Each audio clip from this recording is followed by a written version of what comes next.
യുഎഇയിൽ താമസിക്കുന്നവർക്ക് മരുന്നുകളുമായുള്ള എന്തെങ്കിലും സംശയമുണ്ടെങ്കിൽ Emirates medicines establishment toll free നമ്പറായ 800-33-784 എന്ന നമ്പറുമായി ബന്ധപ്പെടാവുന്നതായിരിക്കും.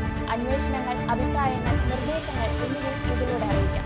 ഡോക്ടർമാർ നിർദ്ദേശിക്കുന്ന മരുന്നുകളെക്കുറിച്ചും അവ നിർമ്മിക്കുന്ന ഫാർമാസ്യൂട്ടിക്കൽസിനെ കുറിച്ചും വിശ്വസനീയ വിവരങ്ങൾ വേഗത്തിൽ ലഭ്യമാക്കും. ആരോഗ്യ സ്ഥാപനങ്ങളും ജനങ്ങളും തമ്മിലുള്ള സുതാര്യതയും വിശ്വാസവും വർദ്ധിപ്പിക്കുക, സേവന ഗുണനിലവാരം മെച്ചപ്പെടുത്തുക എന്നിവയാണ് കേന്ദ്രത്തിന്റെ പ്രധാനപ്പെട്ട ലക്ഷ്യമെന്ന് അധികൃതർ അറിയിച്ചു. ലോകത്തിലെ ഏറ്റവും ഉയരം കൂടിയ ഹോട്ടൽ എന്ന റെക്കോർഡിന് ഉടമയാകാൻ ഒരുങ്ങി സീൽ ദുബായ് മറീന.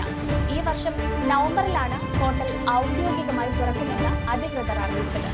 നിലവിൽ ദുബായിലെ ജവോറ ഹോട്ടലിന്റെ കൈവശമുള്ള ലോക റെക്കോർഡാണ് ഇതോടെ സീൽ മറീന സ്വന്തമാക്കുന്നത്.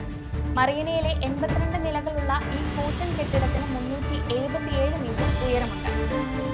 സമ്പൂർണ്ണ മദ്യനിരോധനമുള്ള കുവൈത്തിൽ മദ്യവേട്ട തുടങ്ങി. അനധികൃത മദ്യനിർമ്മാണ കേന്ദ്രം നടത്തിവന്ന 3 വിദേശികളെയാണ് അറസ്റ്റ് ചെയ്തത്. വ്യാജമദ്യവും വാറ്റിൽ ഉപയോഗിക്കുന്ന അസംസ്കൃത വസ്തുക്കളും ഉപകരണങ്ങളും പോലീസ് കണ്ടുപിടി. ജീവനക്കാർക്കായി പുതിയ നിയമങ്ങളുമായി വിമാന കമ്പനിയായ ബ്രിട്ടീഷ് എയർലൈൻസ്. പൈലറ്റുമാരും ഫ്ലൈറ്റ് അറ്റൻഡർമാരും ഉൾപ്പെടെയുള്ള ജീവനക്കാർക്കായാണ് പുതിയ നിയമങ്ങളും നിർദ്ദേശങ്ങളും കമ്പനി അവതരിപ്പിച്ചത്.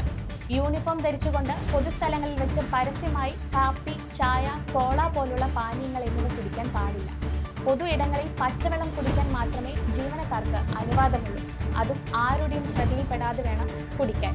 കമ്പനി അംഗീകരിച്ച ഷെയ്ഡുകളിലുള്ള നെയിൽ പോളിഷുകൾ, ലിപ്സ്റ്റിക്കുകൾ, ഹെയർ സ്റ്റൈലുകൾ, കണ്ണടകൾ എന്നിവ മാത്രമേ ജീവനക്കാർ ഉപയോഗിക്കാൻ പാടുള്ളൂ.